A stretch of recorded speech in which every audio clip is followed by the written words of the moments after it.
Good morning! Taas na gidyo kay maghangad ako mag-video.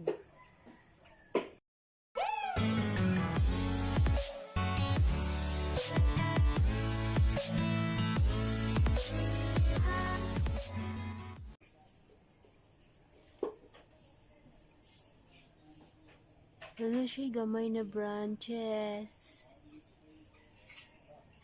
Pila ka weeks after cutting.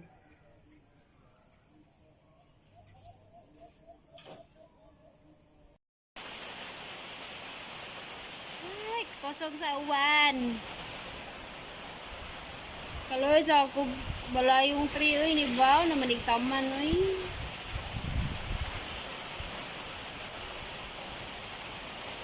Hala, kaluoy.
Sobrang hangin kay orange rainfall na sa diri sa Bohol.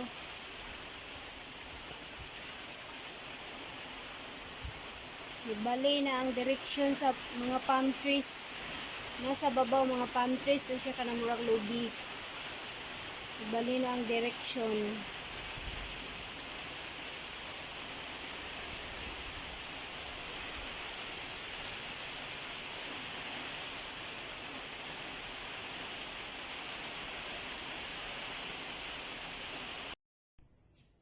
Good morning! After the storm, init na. Pero, akong Palawan Cherry Blossoms or Balayong Tree, akong gipotlan.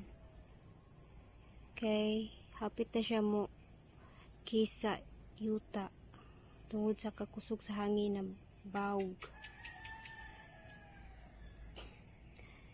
So, ako siyang giputlan, nanubo na siya, biskan nag-start na ba ito siya branch, ni branches na siya, mga tulo ka branches na nitubo, pero akong giputol,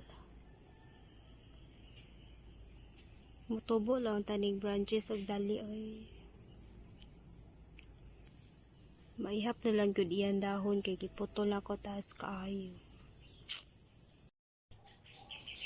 Lo, nanagyoy, ni tubo na kuan sa akong balayong tree na ni tubo na branches gagmay 1, 2, 3, 4, 5,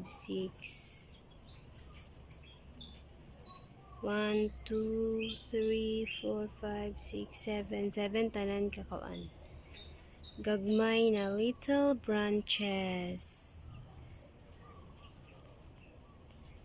Mao na akong balayong tree ipotlan kay hapit naman mabali mo nang ipotlan na lang.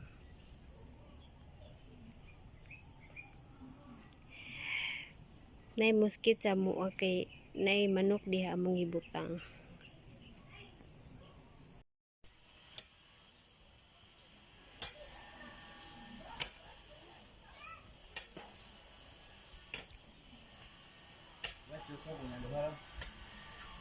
Wala.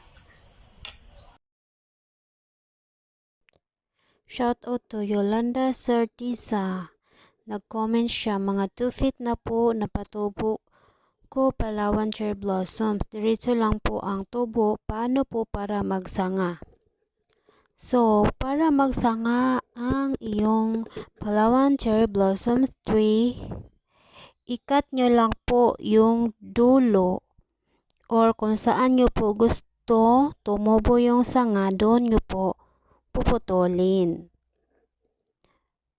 Yan lang po ang gagawin nyo. Ganyan lang kadali. Putulin nyo lang po yung portion na gusto nyo puputulin, tapos tutubo na po yung sanga ng Palawan Cherry Blossoms Tree.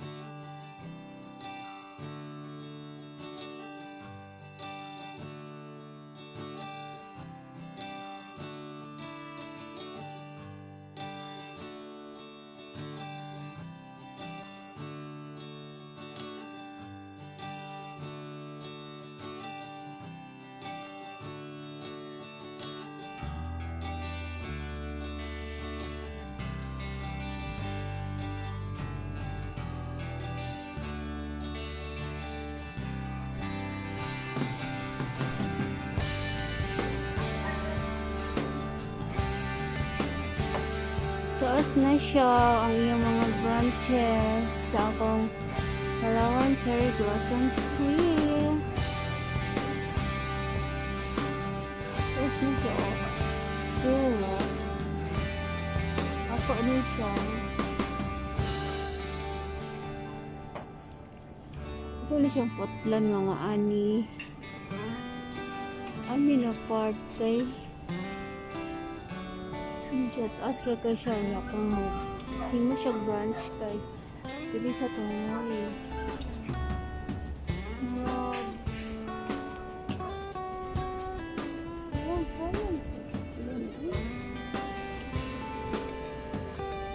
One and a half year.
This is my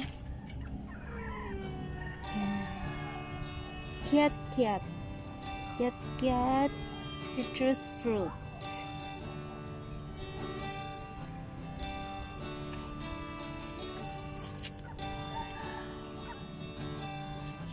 Chicken.